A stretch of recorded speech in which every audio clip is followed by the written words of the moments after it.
మచిలీపట్నం కాన్స్టిట్యున్సీకి సంబంధించి ముఖ్యమైనటువంటి డిపార్ట్మెంట్స్తో కలెక్టర్ గారి నాయకత్వంలో అందరితో కూడా ఒకసారి రివ్యూ చేయడం జరిగింది.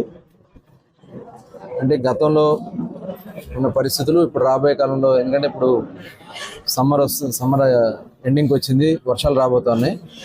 ఇమీడియట్గా చేపట్టాల్సినటువంటి అత్యవసర పనులు ఏమున్నాయో అవన్నీ కూడా ఒకసారి అవగాహన కల్పించుకుని ఇమీడియట్గా చేయాల్సినటువంటి కార్యక్రమాన్ని కూడా చేయడానికి గురించి మాట్లాడటం జరిగింది.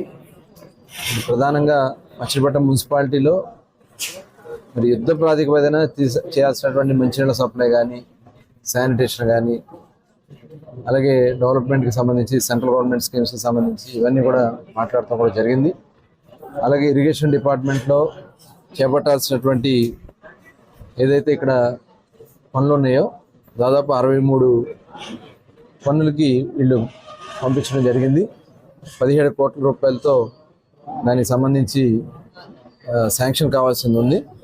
ఇమీడియట్గా దాన్ని మరి ఉన్నతాధికారుల పై దృష్టికి తీసుకెళ్ళి ఇమీడియట్గా శాంక్షన్ చేసుకొస్తే ఈ మ్యాక్సిమం ఈ వర్షాలు పడేలోపు చేయగలిగినటువంటి వీడ్ కానీ, దాంట్లో వచ్చేటటువంటి షిల్ట్ కానీ ఇమీడియట్గా తీయాల్సినటువంటి అవసరం ఉంటుంది.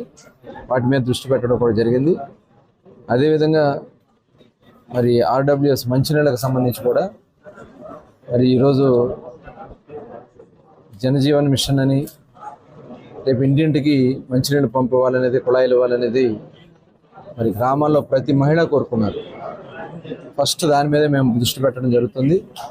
దాదాపు జలజీవన్ మిషన్ కింద 225 కోట్ల రూపాయలు ఆల్రెడీ సెంట్రల్ గవర్నమెంట్ ఉంది. అయితే దాన్ని ఎలా తీసుకెళ్ళాలి అనేది ఒక డిపిఆర్ తయారు చేయమని చెప్పడం జరిగింది. మరి ముఖ్యంగా సోర్స్ ఏదైనా ముఖ్యంగా వాటర్ స్టోరేజ్ కూడా ఉండాలా. టోటల్ ఇప్పుడు మచిలీపట్నం, పెడన, మరి వచ్చే మెడికల్ కాలేజ్ కానీ, పోర్ట్ కానీ అన్నిటికి కూడా తరగటూరు సమ్మర్ స్టోరేజ్ ట్యాంక్ మీదే మొత్తం భారం పడుతూ ఉంది. దానివల్ల టౌన్కి రేపు పొద్దున రాబోయే కాలంలో ఇబ్బంది వస్తుంది. కాబట్టి ఆల్టర్నేట్ ఏర్పాట్లు చేసుకోవాల్సిన అవసరం ఉంది. దానికోసం మరి డిపిఆర్లు తయారు చేయమని చెప్పడం కూడా జరిగింది. దాదాపు 220 కోట్ల రూపాయలు ఆల్రెడీ శాంక్షన్ అయింది. ఇంకా అవసరం అయితే మరి ఎంపీ గారు ఉన్నారు, బాలశౌరి గారు ఉన్నారు, చంద్రబాబు నాయుడు గారి దృష్టి కూడా పెట్టి ఇమీడియట్గా అవి కూడా తెచ్చుకోగలిగితే బందరు మండలంలో ఉన్న 21,500 ఇళ్లకి ఇంటింటికి మంచినీళ్ళు కుళాయి ఇచ్చి మేము 1 ఇయర్లో దీన్ని టార్గెట్గా పెట్టుకొని చేయాలని చెప్పి లక్ష్యంగా పెట్టుకోవడం, ఇమీడియట్గా కార్యక్రమాన్ని చేయడం కూడా జరుగుతుంది.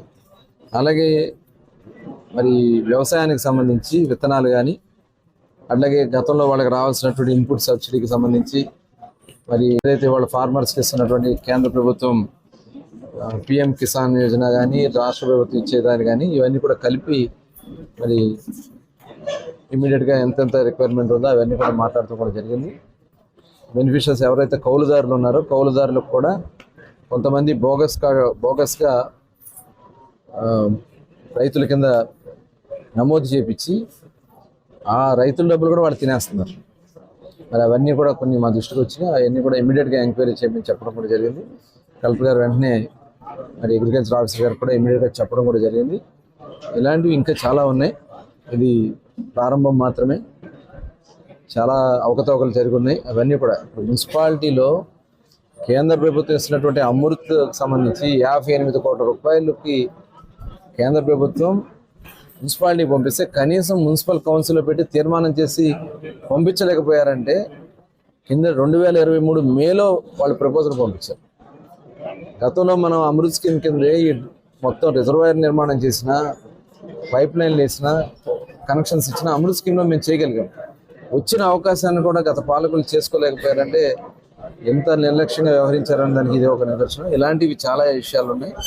రాబోయే కాలంలో అవన్నీ తీస్తాం. హౌసింగ్ కానీ, టిట్కో ఇళ్ళు నిజమైనటువంటి బెనిఫిషియర్స్ కాకుండా వాళ్ళ స్వార్థం కోసం వాళ్ళు డబ్బులు కట్టుకున్న వాళ్ళు కూడా ఇవ్వకుండా రోడ్డున పడేస్తారు.